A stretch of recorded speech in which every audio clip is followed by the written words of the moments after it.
everyone, it's Ashley, and this is take number 5, I think. I tried to do it in the car earlier when I was alone, and then I just tried to do it again, and the baby cried. Anyway, this is a follow-up to my part 1 of my revision, getting my lap band removed. I went in on Wednesday, August 3rd, and at 9 a.m. Into the emergency room. For insurance purposes. That's how my doctor encouraged me to, well, it's the only way I could do it. I went there.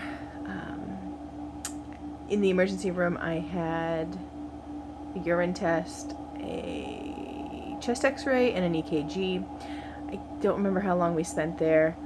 An hour, probably more. And then I was taken to the ambulatory wing of the hospital.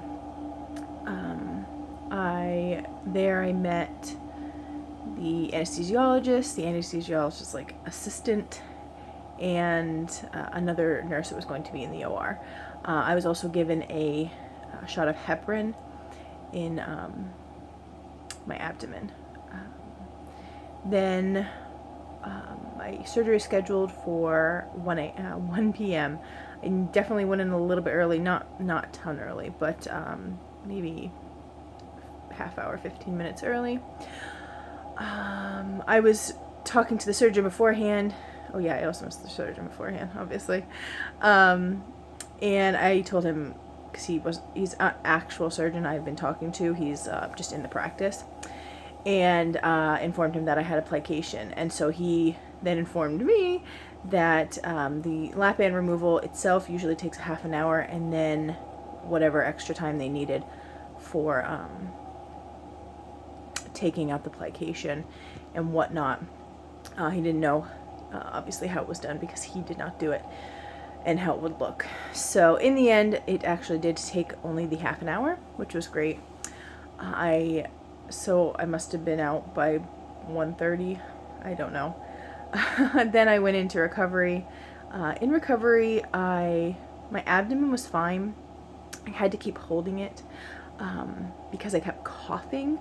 My throat was so dry and just irritated, and that I was coughing, and I knew to do it already. It's just instinct. But the nurse was like, "Hold your stomach when you cough," and I was like, "Trust me, I got this. I know this is happening."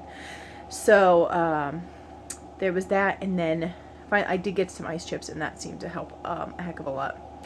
And the other thing that was quite painful was gas pain right here in my collarbone, and I kept rubbing it, and it obviously wasn't going to go away just like that. He asked me if I wanted, the nurse asked me if I wanted any pain medication, and I originally had said no because I wasn't in any pain in my abdomen. So then I was smart enough to ask if it would help with the gas pain, and he said, "I don't know, we'll see." So he gave me 1 dose, and that seemed to dull the pain a bit. And then he gave me at least 1 more. I'm not sure, maybe he gave me 2 more doses in the recovery room. I fell asleep. And I don't know how long. I mean, obviously I was there for a bit. I think they said you're in recovery for like 1.5 to 2 hours. I'm not sure. Then I was wheeled back to the ambulatory surgery section of the hospital, and they had their own separate entrance. So that's how I left the hospital. There was a separate waiting room. My mom said the waiting room was like really great. They had a big screen, and everybody had I had a number. So obviously my name wasn't up there, but my number was up there, and they would show you what stage I was at in the process. In the ambulatory section, I got up. The nurse was like, "Okay, it's time to get up." I was like, "Right, I'm ready to get up." And she was like, my friend just had this. She was in a lot of pain. Be careful." I just stood up, walked over to the chair. She was like, "How are you doing this?" And I was like, "Ma'am, I've had 2 C-sections. This is like a piece of cake right now." She gave me my instructions. Dave and the boys came in with my mom, and I was immediately Rowan wanted me. I was immediately holding Rowan. They didn't give me any instructions not to lift weight type of things. They did 2 days later, but didn't really help at all. Anyway, I was put on a soft food diet. That night I had just some soup, like a creamy soup, not like potatoes or anything, just like anyway. I left the hospital at 4 p.m. Immediately went to the pharmacy to see what they had prescribed me, because actually the nurse did not know, because the doctor had called it in separately.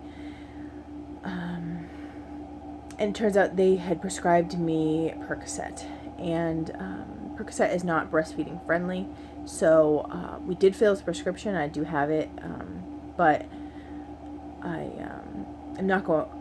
did not have to take it. I filled it because if I was in a lot of pain in the middle of the night type of thing, I didn't want to not have it.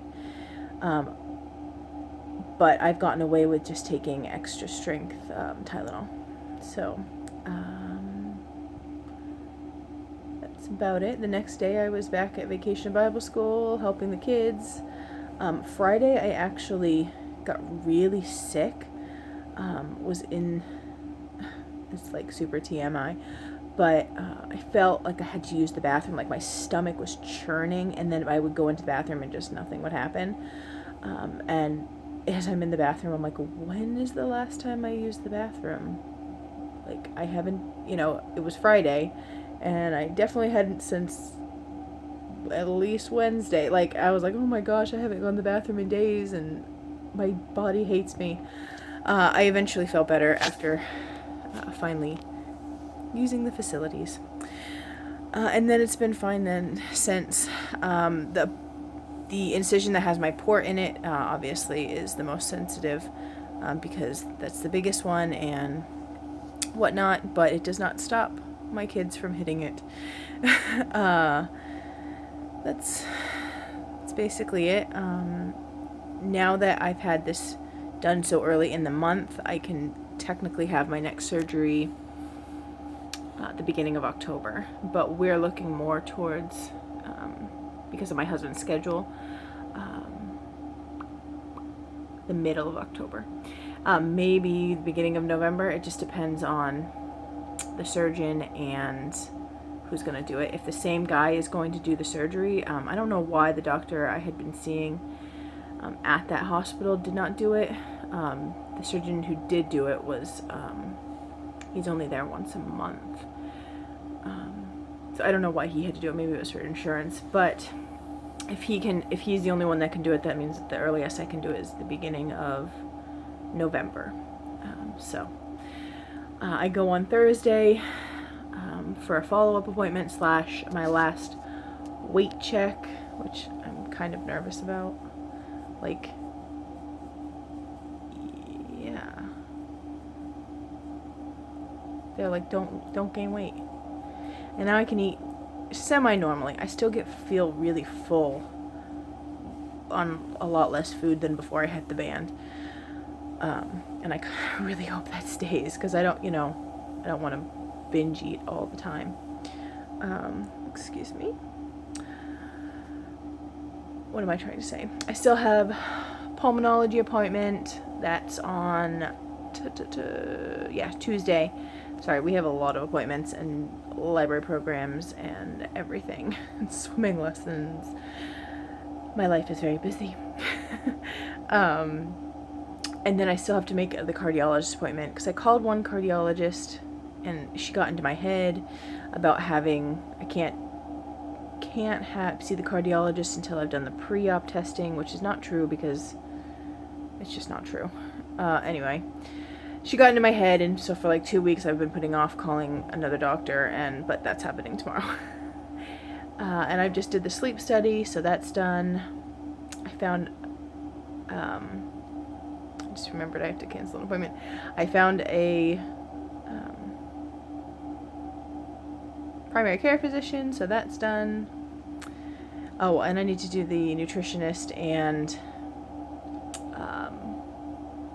psychology, but I guess you can do those in one day.